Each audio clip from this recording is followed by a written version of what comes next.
What if you could help others to find the power to heal themselves? Physically, emotionally, and spiritually.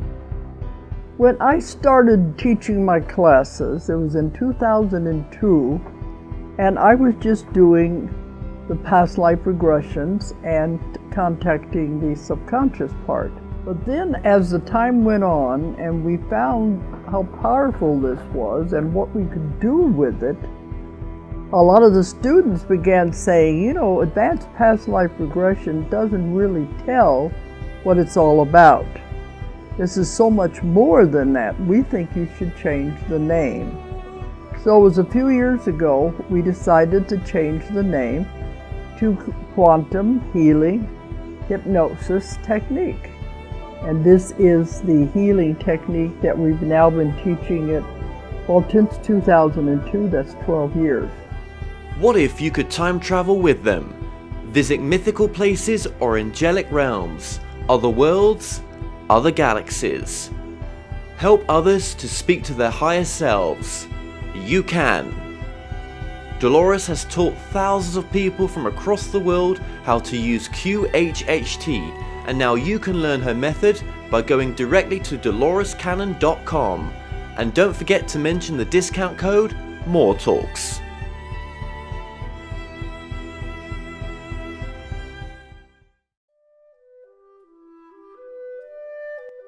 Established over 100 years ago, Watkins Books is one of the world's oldest and leading independent bookshops specializing in esoterica. We have the widest selection of esoteric books in the UK, and our friendly and knowledgeable staff are here to assist you in a unique ambience of our shop. So come and visit us in the heart of London as we're open every day.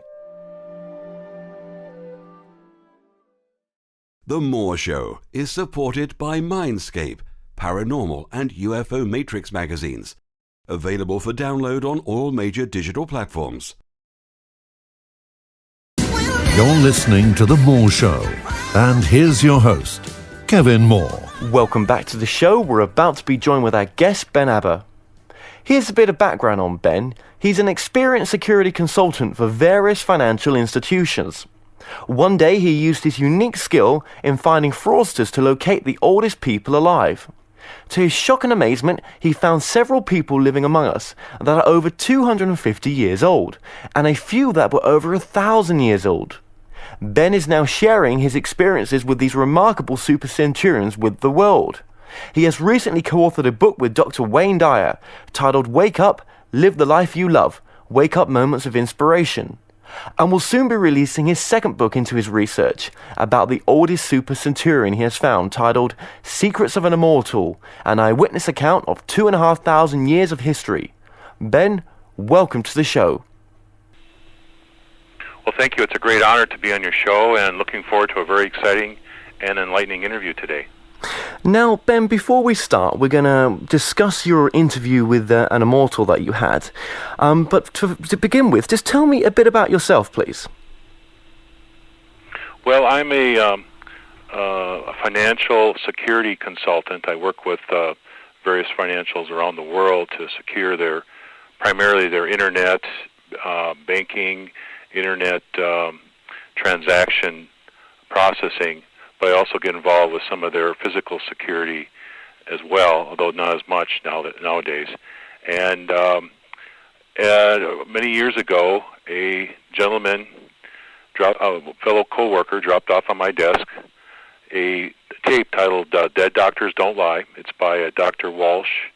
He's a veterinarian here in the United States that, as a hobby, was researching the obituaries of our standard health givers and noticed a pattern. And that pattern was that the standard health givers were dying at a younger rate than was considered average in the United States. So it got me thinking, if the health givers aren't people we should be looking up to model our lifestyles after for living a longer and healthier life, who should we be modeling our lifestyles after? And that's how I began my quest for looking for people much older than me that I could learn some tips and tricks on how to extend my life and extend the quality of my life as well. So what actually made you go on this quest and concept of immortality in a sense then? Well, I started stumbling on people that were living. Well, first off, you are well aware, of course, the Guinness World Book of Records, which has currently Gene Calment as the oldest person alive, about 122 years.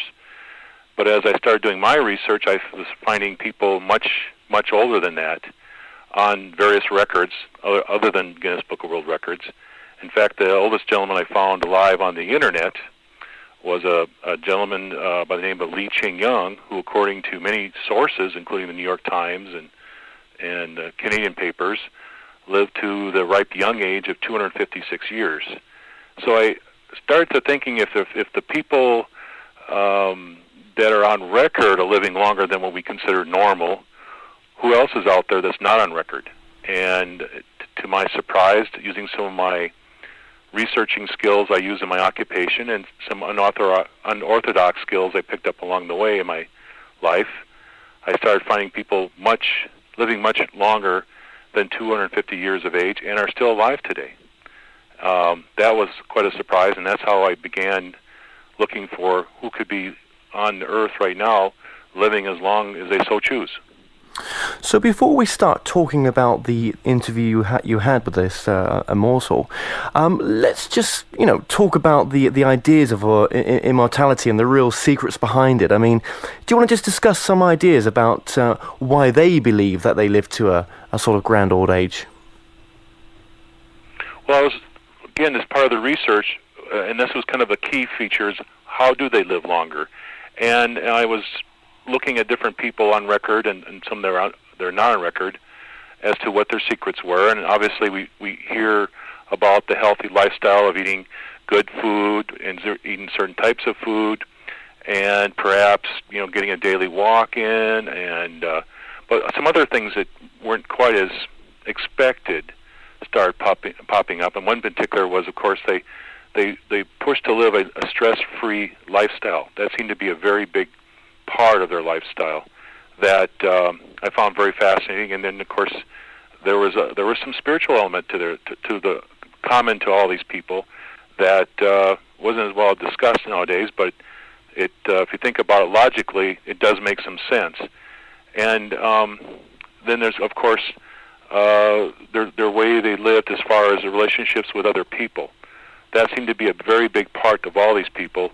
In fact, most of them are married or married multiple times right up to their last days, which I found incredibly fascinating. So it seemed to be a lot of some common knowledge and some common sense things, as well as some kind of unknown secrets that popped up in my research on these people.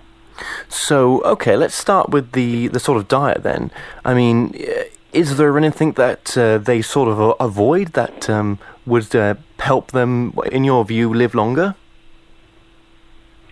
Well, one of them that really struck me the most, in particular, happened to be discussed on a show here in the United States by a correspondent named Barbara Walters. I'm not sure if you're familiar with Barbara Walters. She's pretty famous here. And she had a special, How to Live to 150 Years.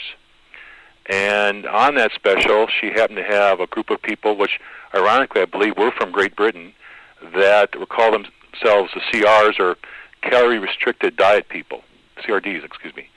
And what they believe in is their lifestyle will be extended if they eat as little as possible every day. Well, the ironic thing I found common among most of these people that were living 250 years or older is they eat in one day what I would typically eat in one snack. So their diets were very restricted, to them unintentionally, but to me it would have to be, of course, most of us would have to be intentional, but I believe if I strive to get that diet that I could too extend my life. So I noticed that was a very common theme among their diets. Another thing that showed up on that same show, How to Live to 150 Years by Barbara Walters, was this element found in red wine called resveratrol. And I noticed these people that I was researching, over 250 years of age and older, all made it a point to have at least one glass of red wine a day. And perhaps that's all they had of wine was one glass, but many of them did have red wine, a glass of red wine a day. So there were two common of many different things that showed up in my research that helped them, at least to their beliefs and to mine now, extend their lives. And you mentioned as well sort of their sort of outlook. So are we saying they had a more positive outlook than you'd expect to find? Was it sort of like, you know, a smile counts a long way? Well, exactly, and that's we could spend the whole show talking about just that one piece. But let me give you a couple of little examples. And this was something that when I asked the few that I did interview, what was their secret to living longer, or even their secret to immortality, and it was they didn't believe in death. They believed living each day to its fullest. And I started thinking about, well, gee, that could be a very powerful skill or tool, because basically as you believe you can live longer and you have the spiritual belief behind it, why couldn't you and the universe or the world or whoever's listening to you give you what you need to extend your life? And a case in point, we had a famous musician here named John Denver, and he used to tell his friends every day, I don't know if you know him or not, but he's got some common music. It's been a while, but he used to tell his friends every day that he was going to die in his plane, and sure enough, one day his plane crashed off the coast of California, and he died in his plane. So it made real clear to me, at least in some of these examples, that our language patterns and what we strive for in life, what we think about, what we push for, does have an impact on our lifestyle and of course, how long we're going to live. And so I noticed these people had the language patterns to match their beliefs, what I would call congruency in their lifestyle. What I noticed as I started incorporating their beliefs into my own life, my language patterns began to change. More positive language patterns. Instead of saying, I will die for a piece of chocolate cake, I will live longer for a piece of chocolate cake. And just that little bit of change into my life has increased and improved my life. So I've noticed that in my own life. I noticed that in their speech patterns and their dialogues and interviews, that they use that same type of positive and I would say thoughtful language, as well as that is congruent with their lifestyle. So just to briefly sum it up then, when you do get these sort of negative thinking people, or we all think negative thoughts sometime. I mean, I'm most guilty of it myself, but you know, it's to sort of, you know, brush away that negative thought and replace it with a positive one, and what we think we become. Would you agree with that? Yeah, that's a very good way of summing up, because I noticed that, and I did probe this the last couple of interviews, that you know, how did they handle the negative thoughts? How did they handle when there was somebody lost? And again, that could go into a lot in depth, but I noticed that they brushed them off and took the positive side of it and went with that. And I'm not saying living every day of life, every moment in rose-colored glasses, but truly they looked at the positive and they focused on the positive instead of focusing on the negative of everything in their life. Okay, so they didn't have a belief, or they didn't sort of ever focus on passing on, really, in death. Yeah, they seem to avoid the concept. I don't know if you aware of this, but in our typical modern culture now, even our media, it seems like we're being programmed to die. And they just turn that off and say, I don't believe in that. I think that's just fiction. And in fact, the one gentleman who we'll get to later on, he just made a point not even to attend funerals. That his belief is that they're still here somewhere. There's just somewhere they've gone on a long vacation, or they've gone a very long trip, and they'll show up someday. So I found that a very fascinating belief. But if you don't want to believe in death and choose not to believe in death, then this is one way to enforce that belief. But what about the idea when your time's up, your time's up? I mean, people may be listening to this now and thinking, well, okay, if I, change my diet, change the way I think, this may help me to live a more active, prolonged life. But I mean, what about that key issue that, in a sort of final destination sense, that, when your time's up, which you're not going to know quite when it is, it's up? Well, you just hit on the big key lesson that I've learned on all of this, and it's the hardest thing I could learn, because I've seen so many people in my own life, pass on at a very early age, and that is, life is not a predetermined event. It is as long as we choose to live. And let me stress on something that's going to be totally difficult to believe in, but once you think about it and you give it some serious thought, it makes total sense. And that is, and this also incorporates the spiritual side of things, and that is, we have the choice of living as long as we so choose. And to what again, this is kind of taking what these people are saying to me and putting it all together. I'm picking up that death is a choice and not a predetermined event. And in fact, all death is really suicide, whether it's intentional or unintentional. And we start exploring what these people are saying, that starts to make sense. But I tell you, I had a very difficult time believing it until I started putting it all together.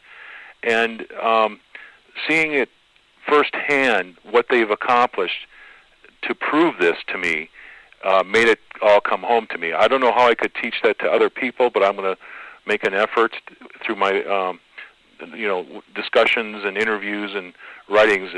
This is the biggest lesson I learned from all of them, that we can choose to live as long as we so choose, and it's up to us to decide when that is, if we so desire to live a longer or shorter life. Well, that's very interesting, what you've had to say just there. But what about, let's just go back to a health issue then. What about if an individual believes in the way in what you're saying, and I think it's quite true what you're saying, but what if that individual's smoking? I mean, isn't smoking a death wish? Well, I noticed when I started incorporating what I've learned from these people into my own life, I started making healthier choices in my life. One of them, of course, I don't smoke, but I was subject to a lot of secondhand smoke. It was very difficult walking into what we should call a pub or some other places and not get smoke. And I started avoiding the secondhand smoke more, and I started eating healthier foods, and I started making healthier choices. And I think that's what the trick is once you embrace the idea of living as long as you so choose and allow it to become part of your lifestyle, you'll start making healthier choices, like not smoking, like not drinking in excess, like not eating what we call the fattier foods, or the foods that are unhealthy versus the foods that are healthy for you. And also, it's like I was trying to say earlier, it's not also what you eat, but how you eat it and what quantities you eat. It's important as well. So that's what I would say is if this is the choice, you're smoking right now and want to live longer, getting off those cigarettes is as quickly as possible is going to help in the long run. Sure, and just going back to the dietary requirements you were saying, again, probably keeping the calories to a lower intake is also beneficial as well. That's what it seems to be, and there's a lot of scientific evidence for that. There's been documentaries on that, and this is a common theme in the people I know that have lived longer than anyone else has. Okay, well, let's sort of fast forward a bit here, and let's get to the point where you met this immortal. Now, this immortal was 2,800 years old. What kind of person was he? Well, again, it's a long story how I found him, but he looks like a typical senior citizen. He's living a very healthy lifestyle for his age, obviously. Kind of looks like he's a really good in his 60s, and I understand he does vary his appearance a little bit. He has the means to do that, very slightly, but enough. And he is active in the community. He's been active throughout history, which is kind of what I'm writing about right now. And he is definitely a remarkable gentleman, but he's a very private person. So that's one of the things that I have to be careful about tonight, is not getting too much into his personal privacy issues as far as his identity is concerned.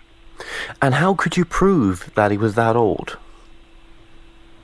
Well, that's going to be the hugest problem of all. And I don't actually, when I first met him, I didn't think it was even possible. Because think of it, we live in an age where recently we had this 40th anniversary of men walking on the moon. And I don't know if you're aware of this or not, but we still have people out there that believe that was all fake. And that was the most documented, most witnessed event in the entire world. Yeah.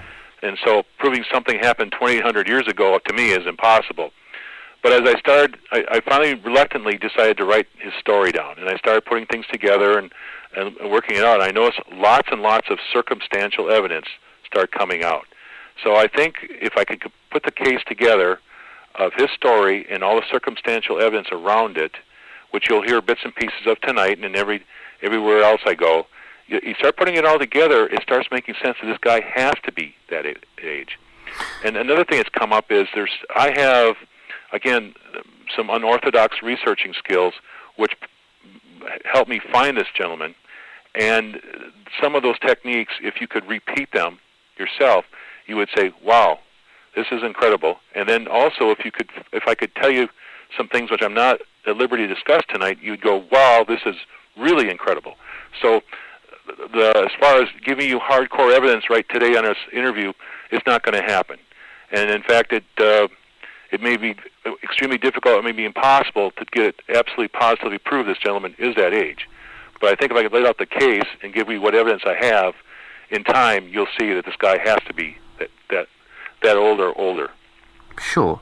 I mean, did he know he was immortal until he reached a certain age, or was it, how did he discover that he wasn't aging as normal people were? I asked him that question directly, and he said after a couple hundred years, he noticed everybody he knew was dying or was gone, and that's when it became kind of obvious to him that he had at least the ability to live longer than other people, and then eventually he had a couple of, would say, near-death experiences, and that became pretty obvious that he could live as long as he so choose. And again, that was his belief as well.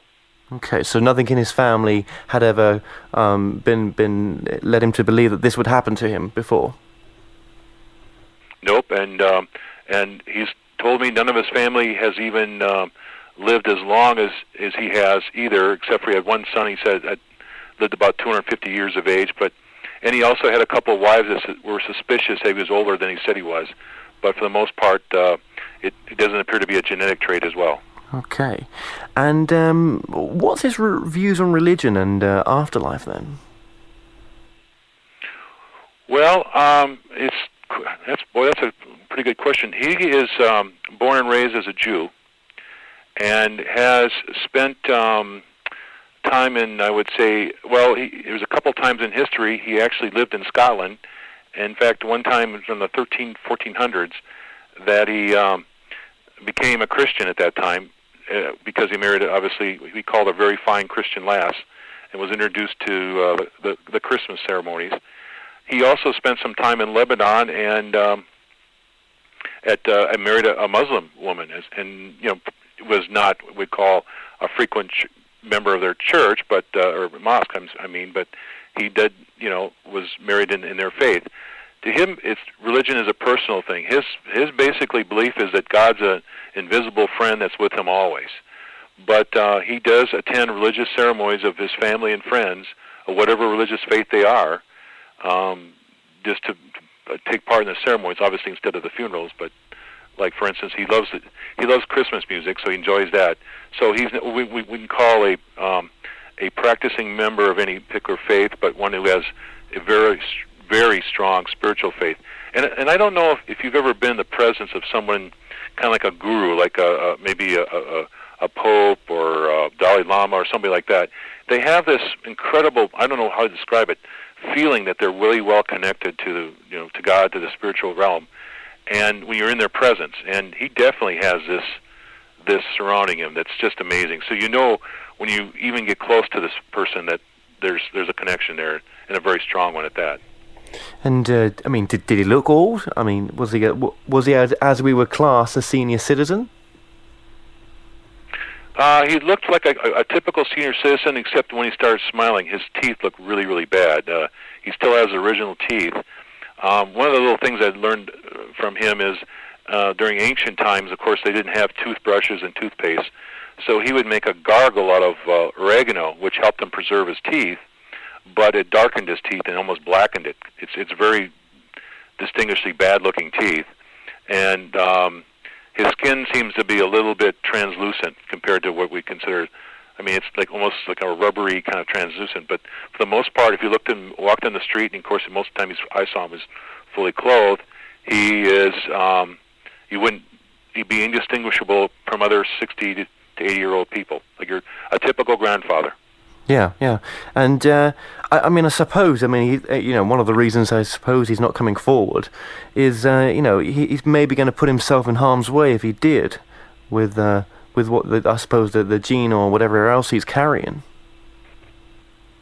Yes, and also the fact that if somebody came forward that was an immortal, and you had his name and address and everything, you can think of just the chaos it would cause. I mean, by the paparazzi, the people just mugging him all the time, and then we'd have to deal with governments that would probably kidnap him to turn him into a lab rat, and then individuals who don't like the idea of this particular person being alive, and would go out and intentionally try to do him harm. And I was trying to mention as well is that I started writing about this on the internet on various forums and discussion sites, and I started getting nasty emails, nasty posts, and in fact, there's even a couple death threats.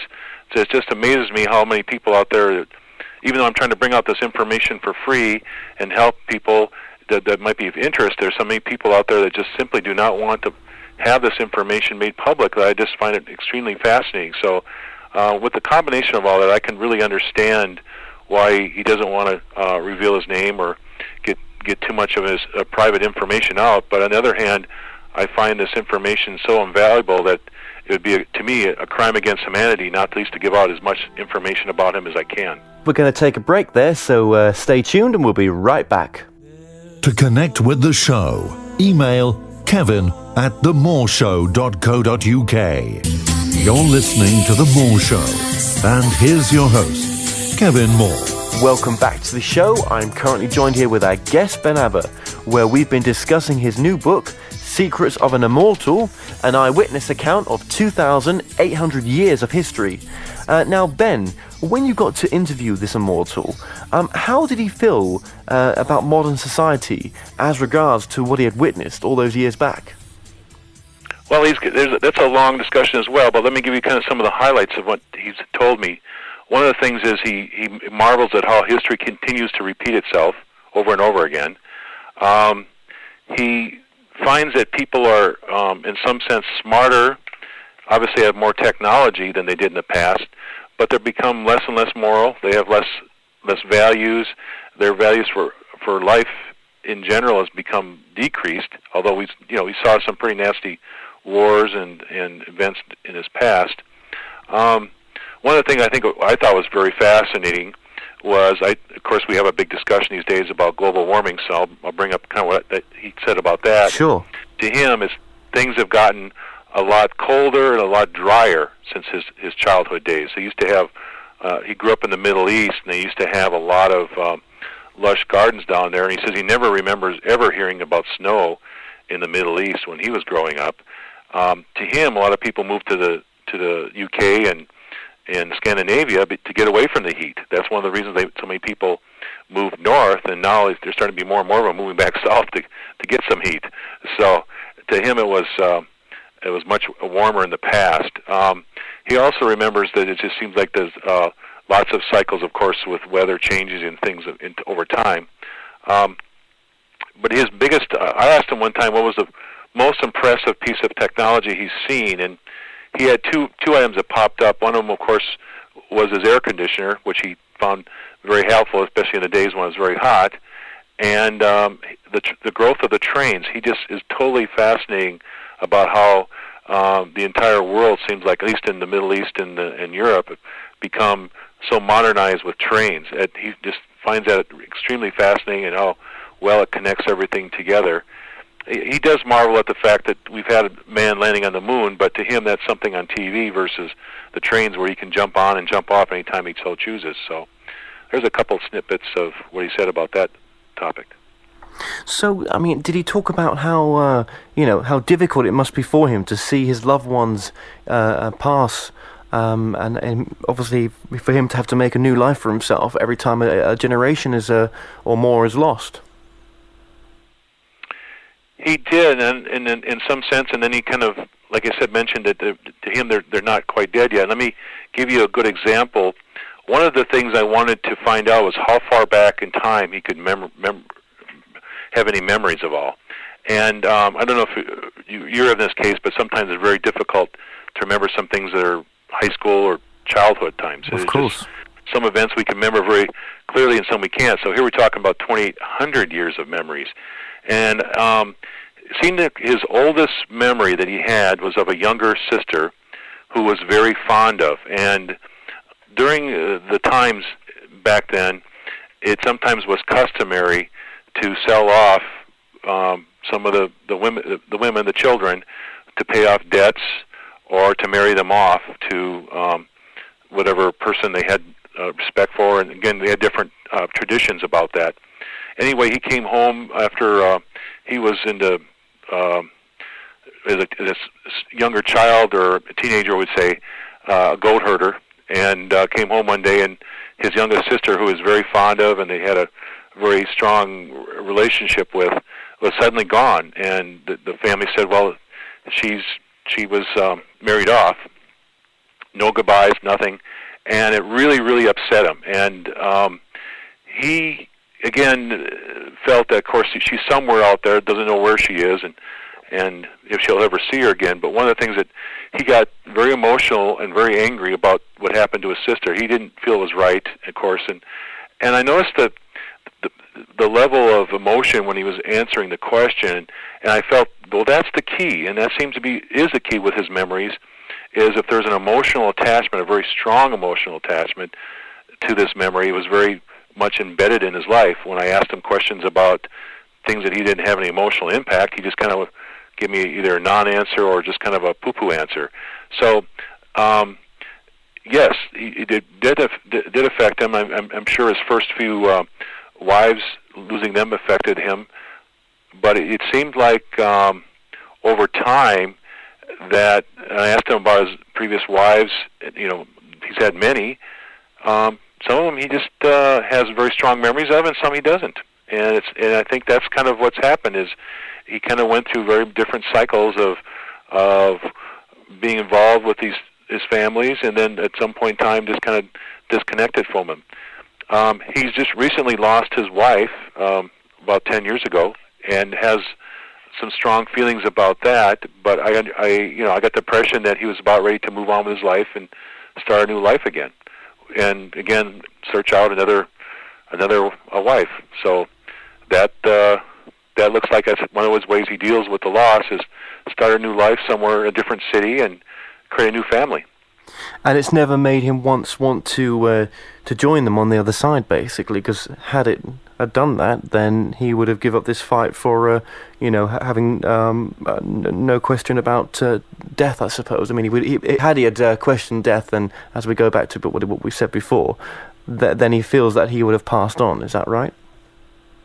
Yeah, it seemed like he knows they're there somewhere, but doesn't know where they are. So to him, the other side is just maybe another continent, or another country, or another city. That's one that he's had great difficulty in getting to. So with that kind of an attitude, they're actually not really gone. They're just moved on to a different location on a long extended holiday, as he put it. Okay. Now, I believe that, reading your book as well, that he actually met Christ, Jesus Christ. Would you just tell us a bit about this, please? Well, this is one of those areas I got to be real careful about, because at the time I was talking to him, the Passion of the Christ movie had come out and went through its controversies, and the Da Vinci Code was just coming out. It was being advertised. And I don't know if you're aware of those two movies. The Middle East, I think, hated the Passion of the Christ, but the Europeans loved it, and it was vice versa for the Da Vinci Code. So, and his words were, please don't tell people about this, because I really don't want to start up another controversy, because I'll tell you what I can tell you about it, and then I'll just kind of drop it from there. He did have a 6-year friendship with Christ, and it really was Jesus Christ, and he's got quite a bit of information. In fact, I went looking for this guy to find out how to live longer. His eyewitness accounts of history are so priceless. I just have goosebumps just talking about it. It was like a bonus. And so when it got to the point we started talking about what were you doing in the Middle East 2,000 years ago, he started opening up, and it was just one fascinating story after another. And let me tell you that the good news is he doesn't really contradict anything that's in the Bible, but his stories and personal accounts of what the the real historical person, which we call Christ today, is to me even more impressive than what's in the Bible. So that's kind of the summary of what it is. And the case in point, he was in Christ had a house, and he was in Christ's house, and he can describe in detail what was in that house. So to me, that's fascinating because it tells another story that we just don't hear about in the Bible. It's just not even there. Obviously, there's a lot of controversies of what was in the house, what was in the house. One of the things that came up, of course, is what we call the Holy Grail, the last cup. And he gave an eyewitness account of something that I was able to verify with some other sources exists today. And so I thought that was pretty incredible that, he's seen this thing in his house that we call, some other sources claim is the cup of the Last Supper, which I found very fascinating. He got to meet most of the main characters of the gospel, and he did not obviously attend the crucifixion, but he's aware that there was a survival of the crucifixion, and a lot more fascinating stories that just I can't go into much more detail about, but we'll have to say that we have an living eyewitness now to these events that's going to be pretty phenomenal when I'm able to talk about it in more detail. So we say a survival of the cross, but does that make Christ human, basically? Or did it make him human in his eyes? Well, how do you go with that? That's a question, boy, that's hard to answer because we have so much, we're going to say, stigma attached to that. But I'm going to let that one go, but let's just say historians will answer that question. Okay, so after having this sort of brief conversation with him about Christ, so you would say that the gospel is correct to a degree of account? He didn't witness every event in the gospel, of course, but the ones he did witness corresponds to what's in the gospel. So okay. I would say he witnessed maybe about 5 to 10% maximum, but and he also heard stories. Obviously, people talk. It was like the big news of the day. And so everything he heard and saw corresponded to what was in the gospel. So I'll be correct in saying that. Sure. That must have been quite an emotional memory for him, really. Very emotional. I was surprised. He was quite upset about the crucifixion. It was, we start getting into a little bit, he kind of choked up and didn't want to go over too much detail. Even though he didn't witness it, in fact, he said, I'm not going to watch The Passion of Christ. I could not handle that. He just said, I couldn't handle that. So he won't even watch the movie. And so, obviously, there was a very strong friendship that was developed there, mutual admiration for both. Yeah, there's just so much to talk about. I want to tell you everything, but out of respect for him, I just can't go into detail. No, that's fine. And one question I've got to ask is, what's his views? I don't know if you've got to ask him, but what was his views, if you did, on the extraterrestrial presence? Did he ever witness anything in the skies that was strange, all those hundreds of years back? Wow. I actually have an answer that I can tell you about today. I'm not going to write about this in the book, but I will tell your audience this one. I asked him about that. He never saw what we consider an extraterrestrial at all, but 2,000 years ago, he said there was more things flying around than there is today. And I go, what?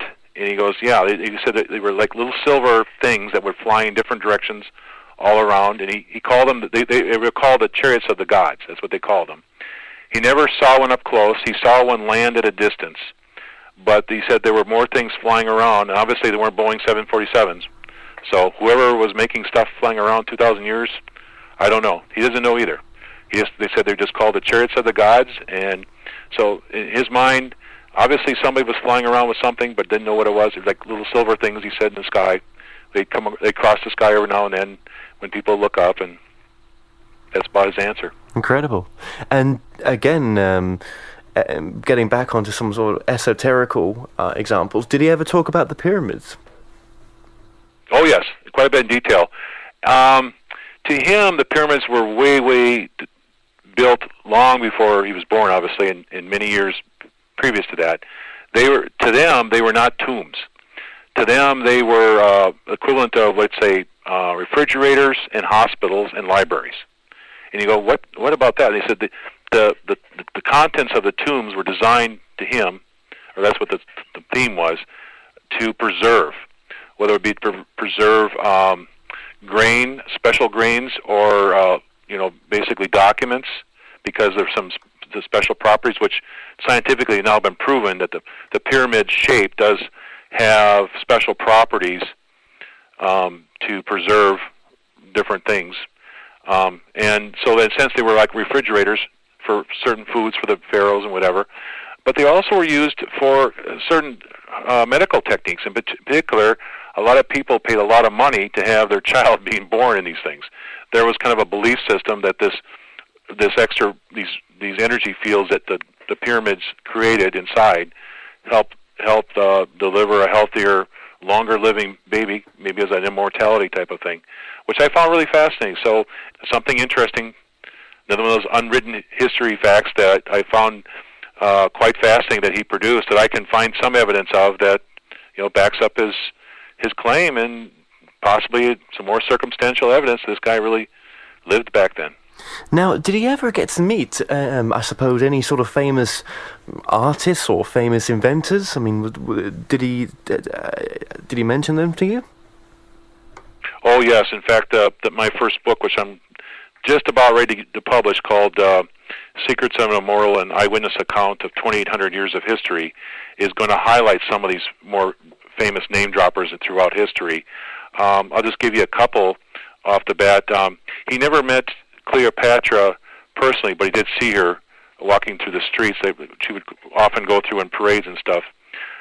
He spent most of his life as a merchant on the Mediterranean Sea, and of course, being a merchant, you would have to deal with either the richer people of the area or the leaders, and whatever leaders that we know of history, like the Caesars, the popes, Napoleon. What was it? Peter the Great. And again, not directly with Cleopatra, but some of the people that were some of the Romans back then.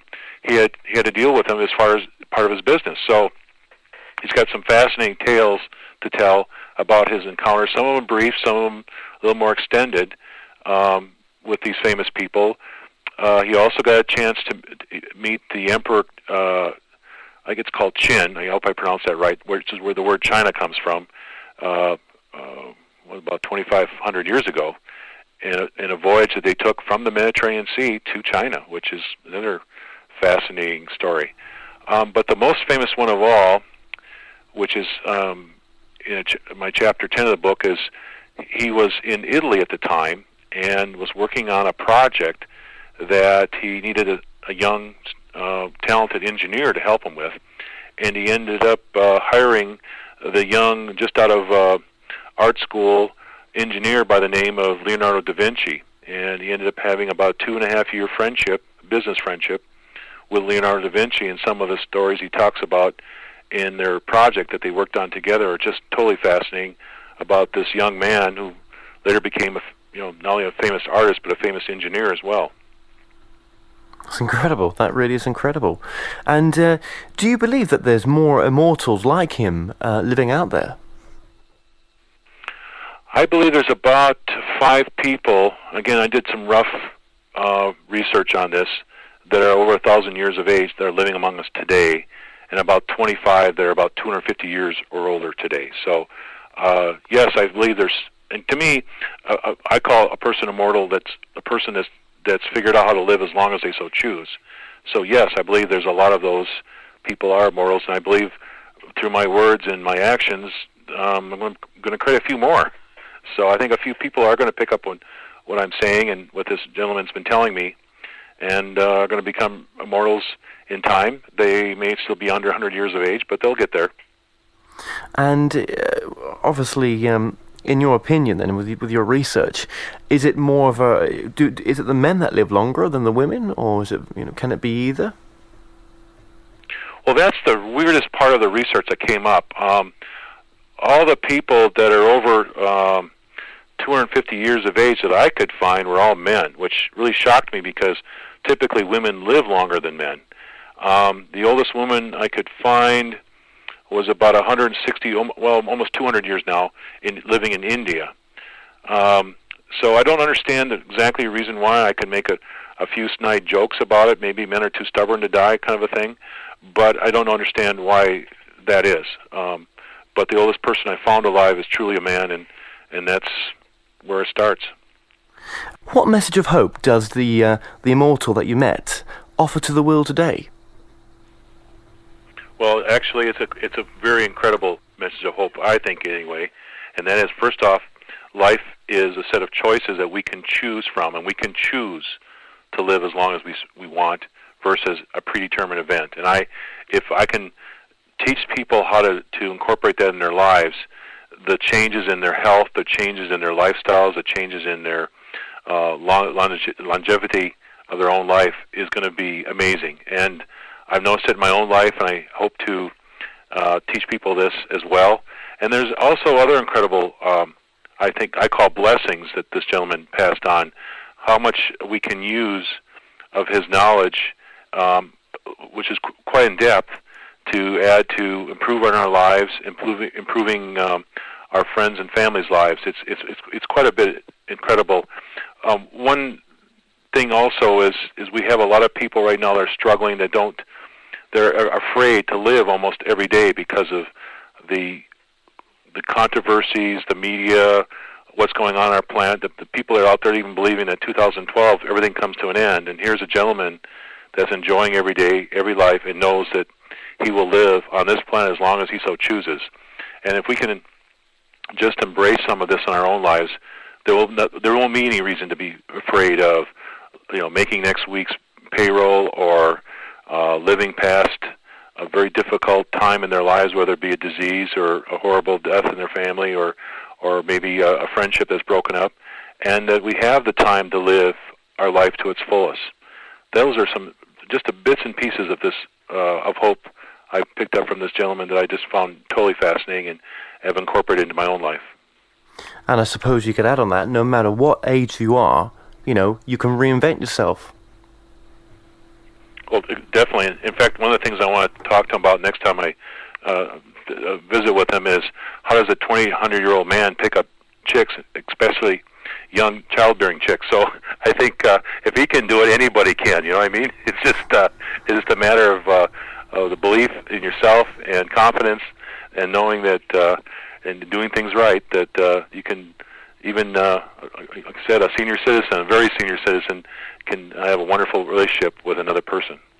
So tell me when your new book is due out as well. Well, the current book out is called Wake Up Moments of Inspiration, which I co-authored with Dr. Wayne Dyer and a few other people. That's already out on most of the book online bookstores and can be purchased. An autographed copy can be purchased through my website, benabba.com. The new book, which is going to be it's turned into a 4-book series. The first one is called Secrets of an Immortal, an eyewitness account of 200 years of history. I'm taking pre-orders at secretsofanimmortal.com. It's just a long, painful process. I've had to rewrite it a couple times just to make it come out the right way, and I've had a couple editors convince me not to make it into a technical scientific journal, but to make it into an interesting read. And so that's why so many rewrites and so many editing is going on. That book should be out in the next few months, and I apologize if people have been waiting for it for a year or two, but it's coming together, and the parts that are out right now are just fascinating. So it's going to be ebook first, and then it's going to go to the publishers because I can get the ebook out much easier and quicker. So that will be included if someone wants to pre-order it. The ebook will be included with the free copy of my existing book if they order the hard copy today. Well, Ben, I'd like to thank you so much for coming on today. Well, thank you, and I really appreciate this time. I really look forward to another interview. I think we just scratched the surface of all the incredible information this gentleman has to offer and what I've learned from him in my many interviews with him. Thank you very much.